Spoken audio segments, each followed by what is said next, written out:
Greetings everyone, my name is Vaudeville and welcome back to my Let's Play of Mega Man Rock Force. In the last part, I defeated Fuse Man, Pulse Man, and Photon Man.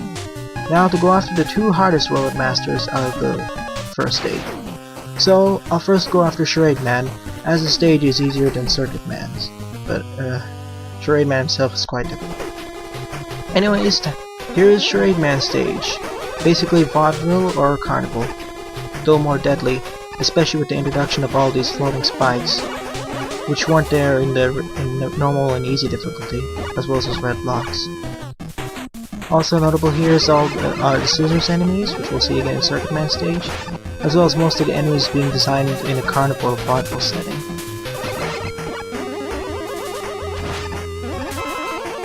And the music reflecting that as well.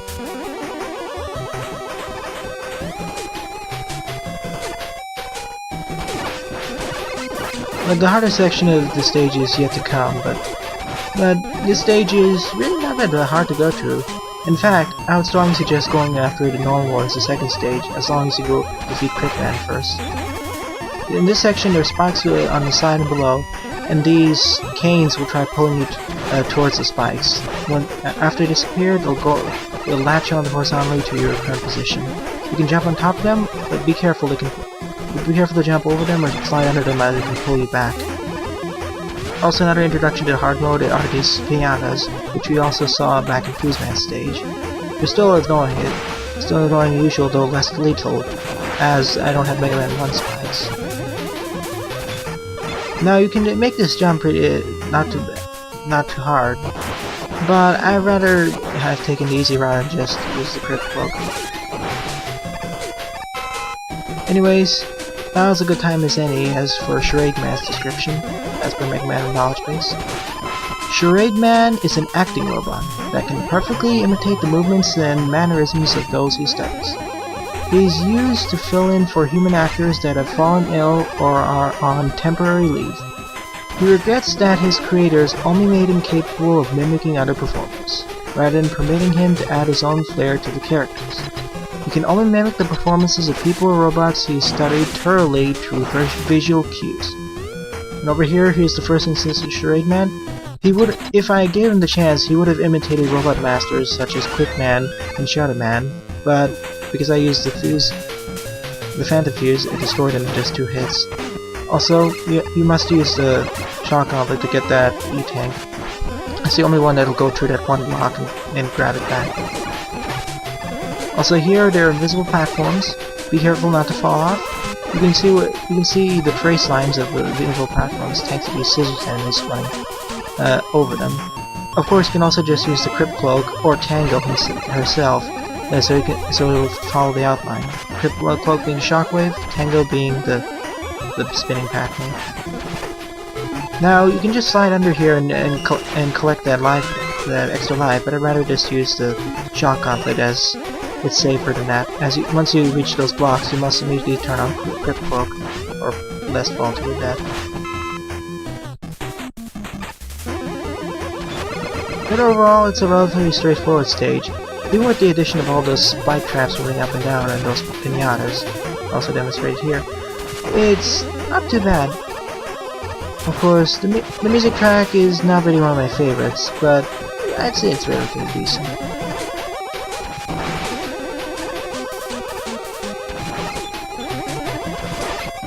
I'd also like to talk about the weapons, take this time to talk about the weapons of Mega Man Rock Force. As I kind of demonstrated in the previous parts, all the weapons have their own uses and such. Yeah, in fact, I would say the weapon that serves the least uses would be Charade Man's weapon with Shock Gauntlet. Though the Shock Gauntlet is due to its arcing issues, though it's great for catching items. The Charade Clone, well, it's good against Virus Man, and it's also good for traveling through spike traps you're not exactly confident getting through with one hit, or one go. Especially if you have spikes as being instant death. Now here's the hardest part of the stage. Apparently the performance is kind of bad, so there are tomato bombs being dropped up from below. These can destroy anything basically, enemies or yourself. Decided to rush this. And as I have I have 9 lives. Collecting another life will just restore all my health. Also, a nice change from the most normal master pathways. This decides to follow the routes of Mega Man 1, as now we basically have these turrets at the boss pathway, which was only in Mega Man 1. Anyways, here's Charade Man. So many failed attempts here. He basically has 2 attacks. One is when he fires these blue balls, which bounce around the room and after a while will explode into 8 pellets, and these question mark balls, which will explode into duplicates of his.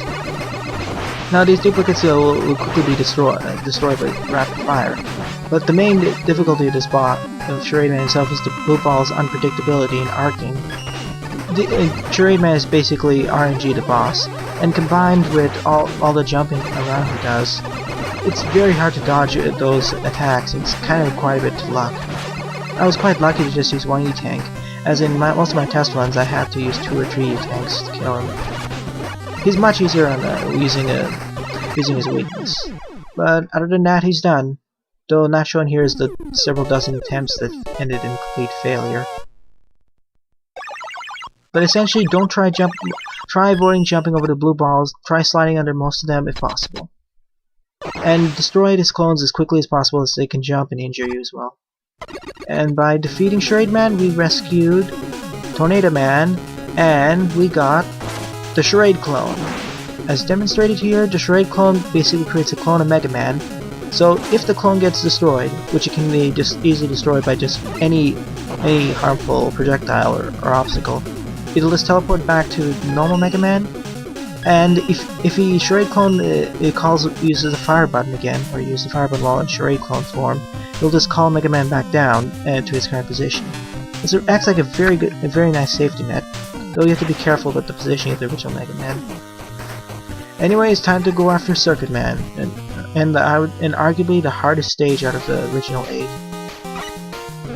which we'll see in a moment why. The first section isn't too bad, just be careful of these upper turrets, as well as Sniper Joes. Here's the first gimmick. Those dispensers from the top will drop circuit blocks, which you, after a certain period, if you get hit by under it, they'll take about a quarter of your health away, or a sixth. You can destroy them after 3 buster shots, or just 1 charge shot. Now it's also possible to just stand on the absolute edge of that platform and just button mash to destroy those Sniper Joes in 1 hit.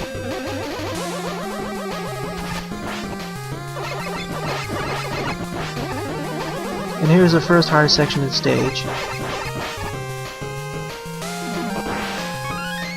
These conveyor belts, combined with these spike traps, and also combined with those dispensers over there which drop all those blocks, makes it really hazardous to trap those trees. Even on normal difficulty, you can get killed quite easily. This is where the photon flare becomes quite useful, as it destroys all these obstacles. Though those circuit blocks can be destroyed by the photon flare, only destroyed by direct hit items like the explosive weaponry, as well as the virus shield or viral outbreak. This fight especially killed me so many times, especially with these blocks pushing me back and getting nicked by these. Just slide jump over it.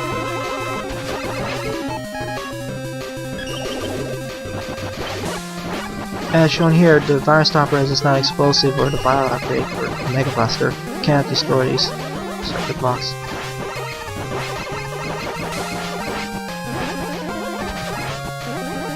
Now, normally if you go to Circuit Man before you go after Crypt Man, you would have to take the upper, much more dangerous route. So I decided to just skip it and take here. And here come back the Suns, now with a Circuit Man overhaul, or reskin. Still as annoying as usual, if you just use Crypt Man's weapon, they won't appear at all because they can't target you.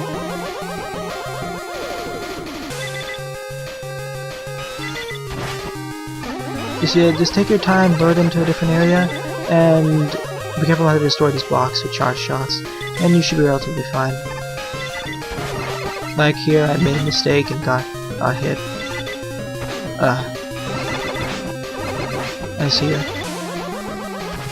Next gimmick of the stage will come up soon. I decided to just use Eddie as I was falling very low in health. Music is pretty good.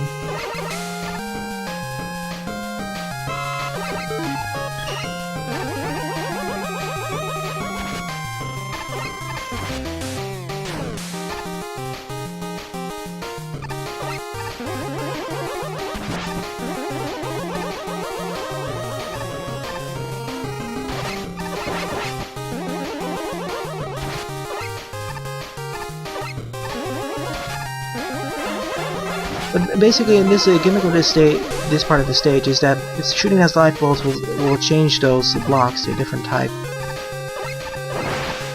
And basically turn it on or turn it off. So you have to be careful when making these jumps. Or of course you could just use a Crypt Cloak to dodge these and skip the hard part of this. I especially decided to use it because of those up or down spikes shooting.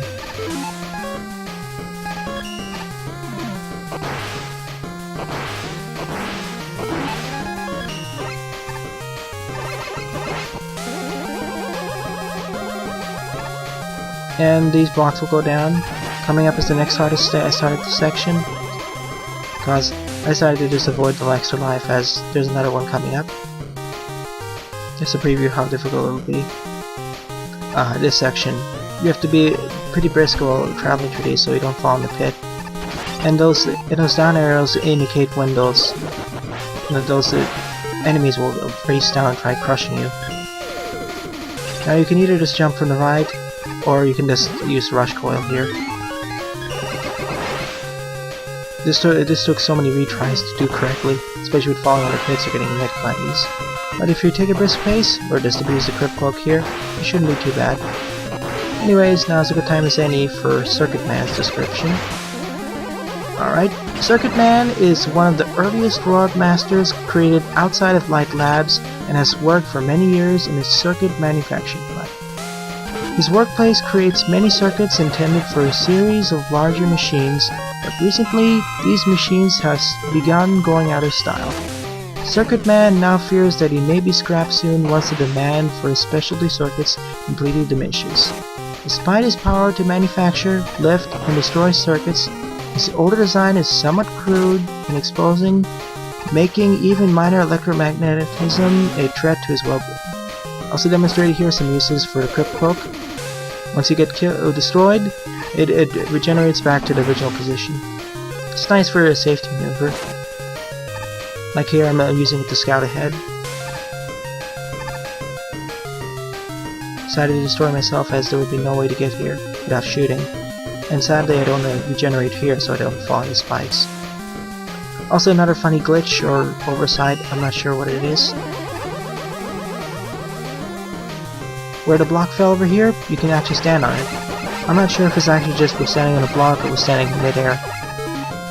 To get up here you basically need to use, not really Tango, but the rush coil.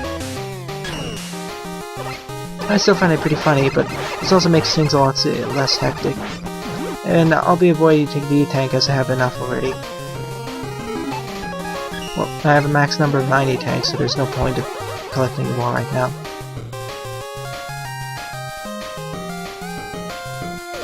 But really, once you collect enough E-Tanks, the game becomes not too difficult. But it's reasonably difficult compared to Mega Man Unlimited and Mega Man Revolution. Anyways, here's Circuit Man. Now, I didn't really demonstrate it here, but Circuit Man basically has 3 sets of attacks, other than his jumping, of course. One is which here, where he signals himself and fires the circuit breakers left, right, and then both at the same time. Other one's when he jumps, does a high jump and fires a circuit breaker towards the ground. The other one is the one most dangerous, personally, is when he grabs a circuit block and throws it towards it. Either which can slide on the floor or can fly towards the wall immediately. Be careful of the explosive arc as well. Yeah, I could have done this fight a little bit better and not have to use another E-Tank. But, with respect to how many times they lost the stage, it's not too bad. Especially with his weakness, this fight becomes a lot simpler. Especially because you don't need to aim as much. Other than that, Circuit Man's down.